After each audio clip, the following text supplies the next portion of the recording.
Assalamualaikum warahmatullahi wabarakatuh. Perkenalkan, saya Fadia Tabina dengan NPM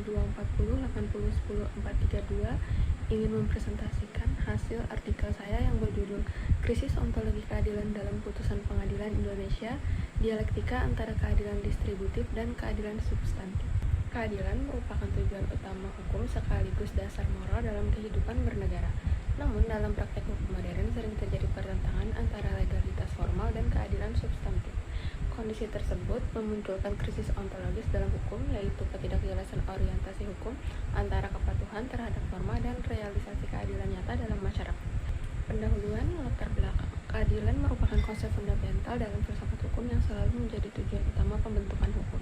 Dalam perkembangan sejarah pemikiran hukum, keadilan dipahami bukan hanya sebagai kepatuhan terhadap aturan, tetapi juga sebagai sarana untuk menciptakan keseimbangan sosial dan perlindungan terhadap martabat manusia.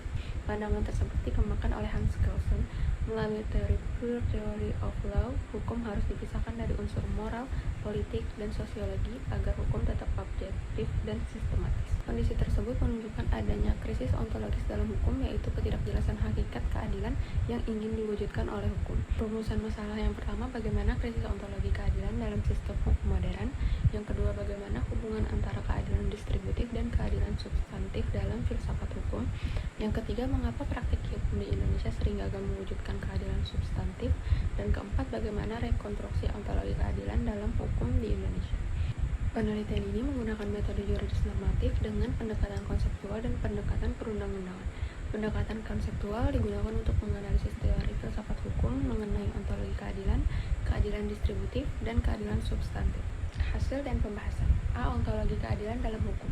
Keadilan dalam hukum mengalami reduksi ontologis sehingga hanya dipahami menjadi sekedar kepatuhan terhadap norma formal. Dominasi positivisme hukum menyebabkan hukum dipisahkan dari moralitas dan nilai kemanusiaan.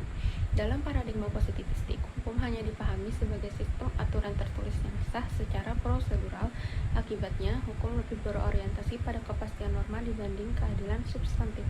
Hans Kelsen melalui teori pure theory of law menyatakan bahwa hukum harus dipisahkan dari unsur moral dan politik agar tetap objektif. Dalam praktek hukum di Indonesia, pendekatan legal formal terlihat dari berbagai putusan pengadilan yang cenderung mengutamakan kepastian hukum dibanding rasa keadilan masyarakat. Banyak kasus menunjukkan bahwa masyarakat kecil dihukum berat atas pelanggaran ringan, sementara pelaku korupsi atau kejahatan besar sering memperoleh hukuman yang lebih ringan. B. Dialektika keadilan distributif dan substantif. Keadilan distributif tidak selalu mampu menghasilkan keadilan substantif dalam kehidupan bermasyarakat. Distribusi hak dan kewajiban secara formal tidak selalu menjamin terwujudnya keadilan nyata dalam masyarakat. Kesetaraan formal sering mengabaikan kondisi sosial, ekonomi, dan budaya yang berbeda-beda. Dalam kenyataannya, kelompok masyarakat tertentu tetap mengalami keterbatasan akses terhadap pendidikan, ekonomi, dan perlindungan hukum. Sen menegaskan bahwa keadilan harus diukur dari kemampuan nyata individu dalam memperoleh kesejahteraan dan kebebasan substantif. Contohnya dapat dilihat dalam kebijakan pendidikan gratis.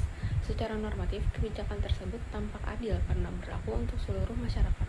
Akan tetapi, masyarakat miskin di daerah terpencil tetap sulit memperoleh pendidikan berkualitas akibat keterbatasan fasilitas dan ekonomi. C. Krisis ontologi dalam praktek hukum. Praktek penegakan hukum masih menunjukkan kegagalan dalam mewujudkan keadilan substantif. Putusan pengadilan dan kebijakan hukum masih terlalu formalistik serta kurang berpihak pada kelompok masyarakat lemah. Penegakan hukum lebih berorientasi pada prosedur dibandingkan perlindungan terhadap nilai kemanusiaan. Berbagai kasus pidana ringan menunjukkan bahwa masyarakat kecil sering memperoleh hukuman berat atas pelanggaran sederhana. Sebaliknya, pelaku korupsi yang merugikan negara dalam jumlah besar sering mendapatkan hukuman yang lebih ringan atau fasilitas hukum yang lebih baik. Sajipto Raharjo menyatakan bahwa hukum harusnya berpihak kepada manusia, bukan hanya kepada aturan. Hukum progresif harus mendapatkan keadilan substantif sebagai orientasi utama penegakan hukum. Praktek hukum yang terlalu formalistik menyebabkan hukum kehilangan legitimasi moralnya karena gagal menghadirkan keadilan substantif bagi masyarakat. D. Rekonstruksi ontologi keadilan. Diperlukan rekonstruksi ontologi keadilan yang berorientasi pada nilai substantif dan kemanusiaan. Keadilan tidak boleh dipahami hanya sebagai kepatuhan terhadap norma formal, tetapi juga sebagai realisasi nilai moral dan kemanusiaan. Oleh karena itu, hukum harus mampu mengintegrasikan norma, moralitas, dan realitas sosial secara harmonis.